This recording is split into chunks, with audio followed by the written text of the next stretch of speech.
What is going on, ladies and gentlemen? It is I, Randy with RTS Mobile Gaming, bringing you another tremendous War of Nova PvP video today. In today's PvP video, we'll be talking about the Hammerhead ship. It is one of the strongest ships in the game. I'm really enjoying it, and I've been leveling it up over the past few days, and we finally got it into PvP over the weekend. I'm going to show you a few reports, I'll talk through a few build items, and we're really excited to show you exactly how well this ship can perform against today's current meta, which is going to be the Moonveil and Corruptor.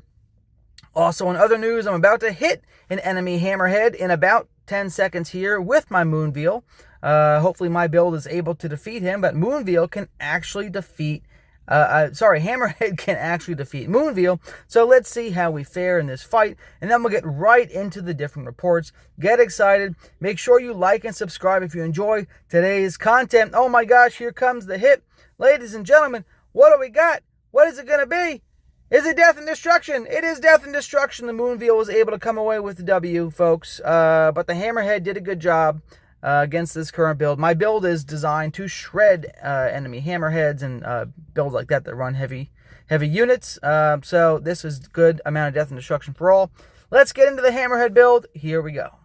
Alright folks, first thing I'm going to do is show you some curated reports that I picked from the last couple days of PvP to demonstrate the power of the Hammerhead. The Hammerhead is a glorious ship. Here in this report, you can see me actually getting the better half of a draw against an enemy level 43 Moonveil. My Hammerhead is level 42. This ship is an absolute monster. Let's take a quick look at the Moonveil setup. As you can see here, the Moonveil is running a decent gear setup here. Actually, a half-decently powerful Moonveil. We were just able to come away doing more damage and blocking the enemy's heals. We'll talk about that in just a minute, but if you've seen my video on PvP tactics, you'll understand that initiative is really important in this game, especially where it will get you in front of enemy heals to block their heals, okay? But the Hammerhead is a monster of a ship. Here you can see I have similar gear, slightly stronger, but about the same quality gear that the guy's got in his Moonveil. So it's really a good apples-to-apples comparison from a lot of metrics, which is something that I'm really excited about. Overall damage output on this setup, you can see that actually most of my damage came from the strike craft. What the Hammerhead does that is really great is it superpowers, it supercharges your medium type units, allowing you to do crazy medium type damage with this ship. You can even lean harder into it as you get into higher mastery levels. There's additional medium damage skills in the Mastery 3 tree and things like that. The Tier 2 abilities, Mastery 3. And you can really dominate and do great damage. So my ship did a little bit lower damage than the enemy's Moonveil, but my troops did crazy damage, which is really great. Let's look at the combat log, and let me just show you. In round 1, here you can see we're neck and neck. My Inquisitors are doing 23,000 damage, and this is against a heavy target. I want you to keep that in mind. This is crazy damage against a heavy target that has 530 defense, and for the first few rounds of the fight, it has an additional 325 defense, giving you a total of 865 defense on this ship for the first 3 rounds, making it crazy hard to kill for these strike crafts. We're still able to do disgusting amounts of damage with the Tyrannus Inquisitors in the first 3 rounds of the fight here, 22,000 a round approximately, and then we get into later rounds and we're doing a little bit lower damage because our damage bonus drops off.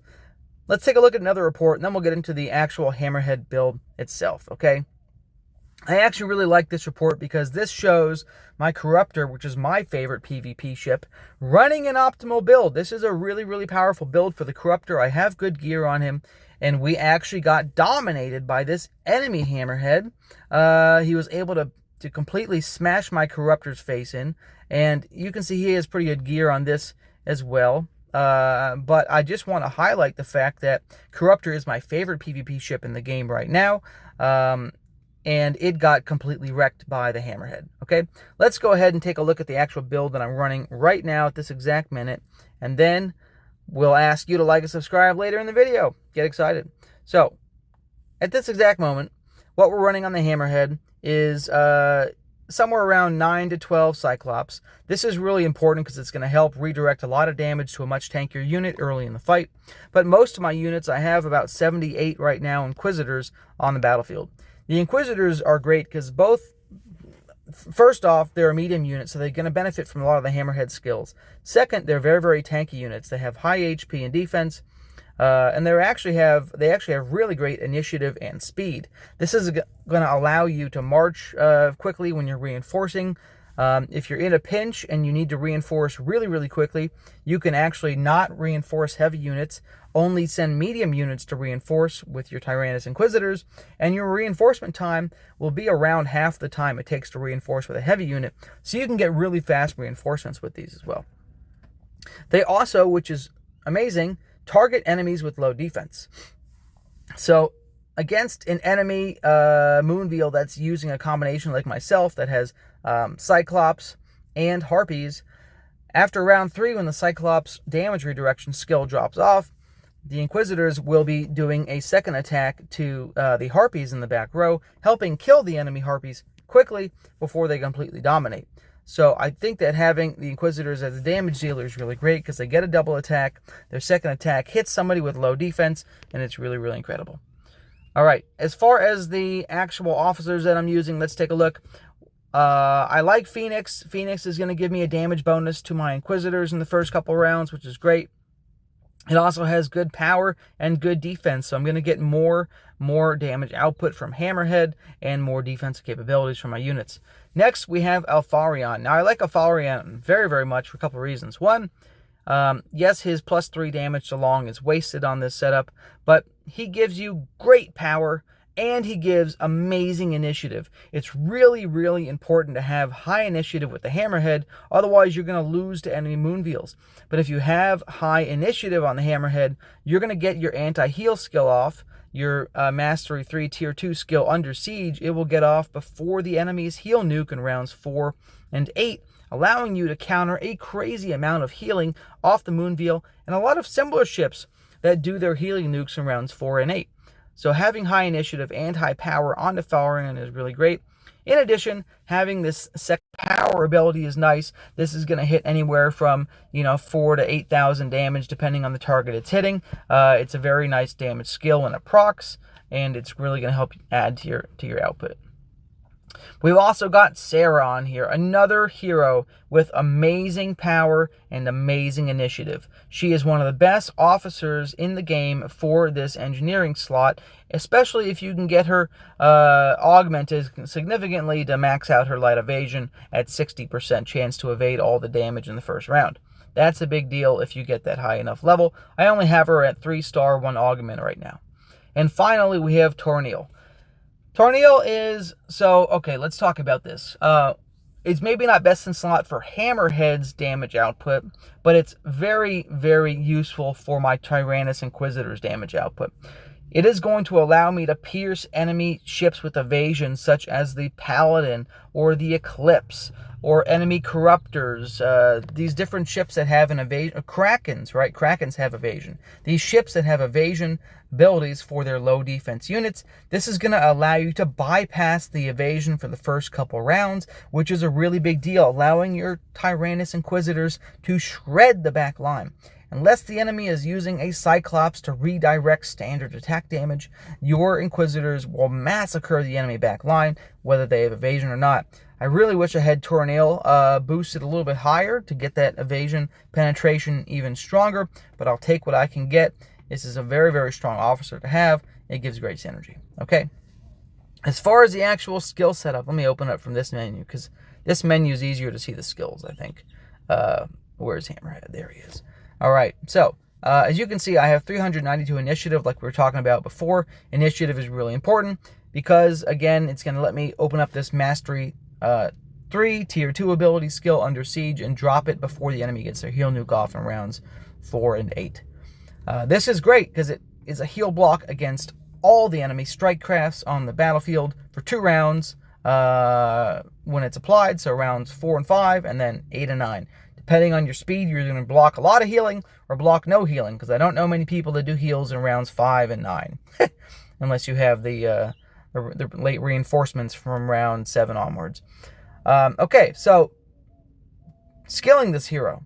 I highly recommend that you grab the bottom tree. Now, important to note, radar shielding is not working correctly right now. It is not stacking your standard buff. damage, so you're only getting one stack of 7.5% damage bonus for your units. Eventually, it will give you higher. It'll be about 22, 21.5, 22.5. I can't do math. 22.5 damage bonus against the enemy once it's fully stacked, and they fix that. But what it does do is it does give you immunity to confusion, which is a big deal. This is going to help you, again, defeat paladins. Paladins are going to confuse your units for the first round or two. They're going to have evasion. Now you can penetrate evasion, and you're not going to be confused. Next, we have a massive damage nuke in here. This is the real reason you're going into this tree. Quick Draw is a mega damage nuke, and it synergizes very well with the top Respect 0 Tier 1 ability here. So it's a big damage nuke against 2 units in 5 rounds. Here we have Tip of the Spear, which for the first 3 rounds is going to give all your units and your strike craft a 60% damage bonus.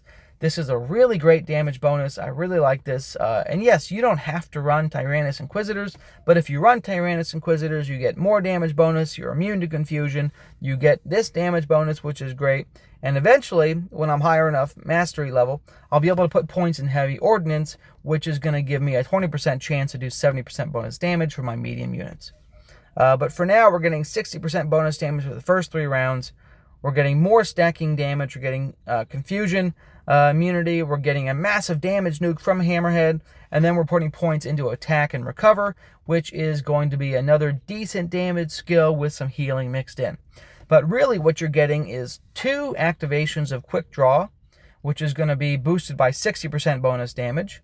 So you're getting a 60% boosted Quick Draw that applies to 2 targets twice during your big nuke phase, in addition to all the damage coming from the Inquisitors. So rounds 1 and 3, the Hammerhead should be doing crazy damage, and if you are able to proc, like I said, you are able to proc his chest, his combat officer here, giving you bonus damage from Second Chance Power or Second Chance Energy, whichever one you decide to equip. It's going to be really great.